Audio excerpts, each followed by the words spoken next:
Doctor కాబోయి actor అయింది అన్న శాస్త్రం ఎరుకున్నదే కదా నోళ్ళ. అయితే డాక్టర్ అయి లీడర్ అయిందోళ్ళ ఆంధ్రాలో అరకు నియోజకవర్గం MP Tanuja Rani madam 2 in 1 లెక్క డాక్టర్ చదివిన లీడర్నే గెలిపించుకునుడితోటి అరకు దవాఖాన్ల ఆలతు ఎట్లుందో అరుచుకుంటా స్వయంగా పేషెంట్లకు ట్రీట్మెంట్ కూడా చేస్తుంది గిట్లా. గుర్తు పట్టిరా అరకు ఎంపీ ఎవలో ఇంలా అందరూ డాక్టర్లు నర్సులు లెక్కనే ఉన్నారు. ఇలా ఎవరు ఎంపీ అనుకుంటారు? ఎంపీ మేడంను ఇదివరకు చూడనోళ్ళు అయితే ఇగో తెల్ల కోటు దొడుక్కొని తొంట చేతుల స్టెథోస్కోప్ పట్టుకొని ఉంది చూడు, గీ మేడమే Araku MP cum doctor. MP నియోజకవర్గంలో ఉన్న పాడేరు జిల్లా దవాఖానను తనిఖీ చేసేందుకు వచ్చి పనిలే పని అన్నట్టు డాక్టర్ కోటు దొడుక్కొని స్టెథోస్కోప్ పట్టుకొని కడుపుతోటున్నోళ్లను బాలింతలను సంటి పిల్లలను పరీక్ష బట్టి చూసుకుంటా దవాఖానంతా రౌండింగ్ వేసింది ఇట్లా.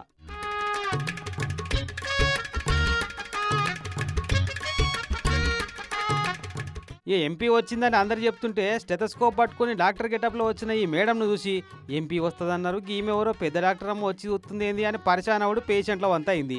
జర రసంతా జరగగానే ఇదే ముచ్చట గుసగుస పెట్టుకుంటూ ఆ చెవులు కొరుకున్నారు.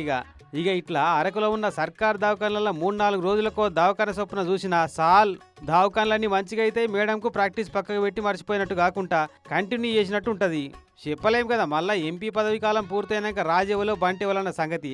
అందుకే ఆ పదవిలో ఉన్నంత కాలం గిట్లనే తనిఖీలు విత్ ట్రీట్మెంట్ అన్నట్టు కొనసాగింపు చేస్తే ఎప్పటికన్నా పనికొచ్చేదేనా అనుకున్నారట ఈ 2-in-1 ఎంపీ డాక్టర్ మేడంను చూసిన పేషెంట్లు వాళ్ళ ఇంటొచ్చిన వాళ్ళంతా.